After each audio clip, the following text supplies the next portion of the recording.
Hey guys, welcome back to another video. Today I'm going to be playing as Austria in the modern day scenario, and we're going to be forming Austria, Hungary, what is it? Slavia. Yeah, Austria, Hungary, Slavia. I don't know. It's pretty much an alternate history nation, and from what I remember, it's something about triple monarchy or some Austrians, Hungarians, and then Slavs, like some kind of compromise and alternate history where the Austro-Hungarian Empire sort of reforms into that. I don't care. I'm just here to do the con. I'm joking. I'm joking. I did. The alternate history is very cool, right? I personally very much like alternate history. But that being said, I first start this by invading Slovenia, easiest target. Then I of course go after Croatia, and I take it all, by the way. And so I initially decide not to attack that last province, but they seemingly want more. I mean, they seemingly will not give me all the territory, and so instead I just took the ones that I needed, and I just this time I did not vassalize them. I don't know why. I just didn't. Like I just didn't do it this time. Uh, but then, I mean, of course, I don't know what I was thinking while I was recording this, but yeah. Anyways, I then proceed to attack Slovakia, which is the next best target. Now, of course, I let them attack me first because the first province is Bratislava, which I do not want to attack a fortress on the first turn. That would have resulted badly in terrible losses for me. And once I finished that war, I moved my troops out, and I thought about Croatia, and I actually decided to wait a couple of turns till I could threaten them. And then I tried, but it didn't work, so I just moved my troops, and I didn't stop with the threats. I just invaded them, and I decided to just take those two provinces and leave. But I realized that I didn't need these two provinces near Italy, and I was wondering what to do with them. But I realized, I was just like, I'm gonna worry about that later, just leave that for later. And so now I was getting ever closer, and of course the next logical step was Hungary. But before I attacked Hungary, I would need to lock down Slovakia. And what better way to do that than take advantage of a Ukrainian-Polish war? Wait, no, I said lock down Slovakia. I let the assimilation go by, but what I did was, as you can see, you see me getting people to declare wars on other people. Well, that was basically just me trying to prolong this Ukrainian-Polish war. Unfortunately, it did not go as I planned. And instead, Ukraine basically took over Poland. But I got Belarus to attack Ukraine so that this would get even more hectic. Ukraine and Poland pieced out, but Belarus and Ukraine were still attacking. I got Lithuania to join in. And then I just came in with a few thousand troops from Slovakia, and then invaded and took the two slices of Ukraine and just ran away with it. And Ukraine let it go because I assumed they were just that war weary. And so now I was done, and I assimilated those two provinces too. Now, of course, I had amassed a huge sum of money, and I used this to recruit an army just to invade Hungary. And the second I got the army right, I just invaded. I didn't really spend all the money I had because I was like, I don't need to do all that. I can just use this army and go with it. They did manage to take one of my provinces, but at that point I just let them take it because I didn't really care. And they were in Slovakia for a while, but of course we kicked them out and took over, and the game let us annex all of Hungary. And I took my army, I took it, and then I disbanded it right then and there.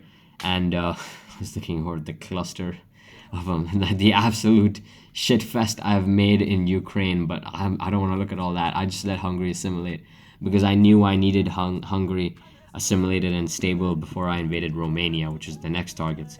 Now the sad thing was that Romania was actually good allies with me, but alas, we can't do anything. And I also got a little bit more hurried because I realized Romania was invading Greece. Like, they were on the last few Greek islands. So if I could attack Romania while this war was going on, they would be caught off guard, basically.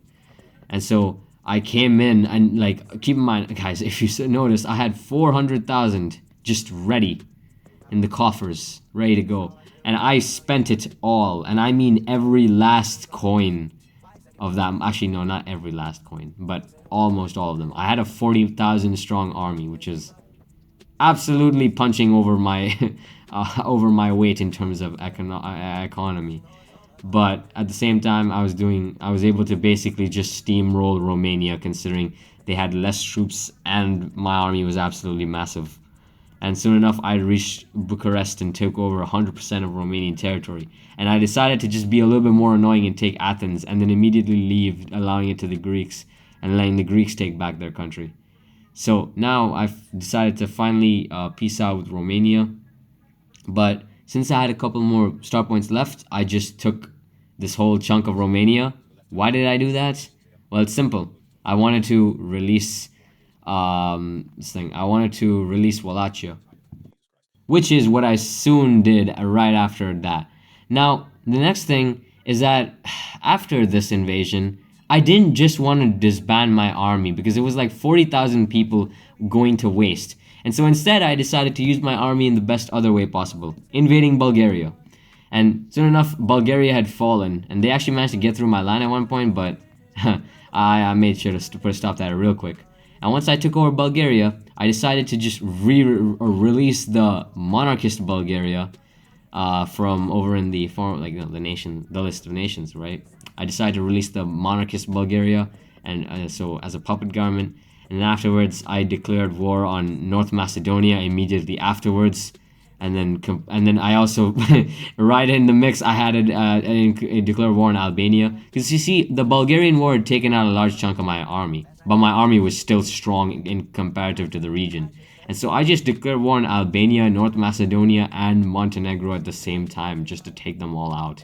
And then once again, then of course I decided to attack Kosovo, because I wanted to just, like, you'll see what I do with this region, right? But I was just trying to use this army up completely, right? I did not care about strategically attacking. I just attacked.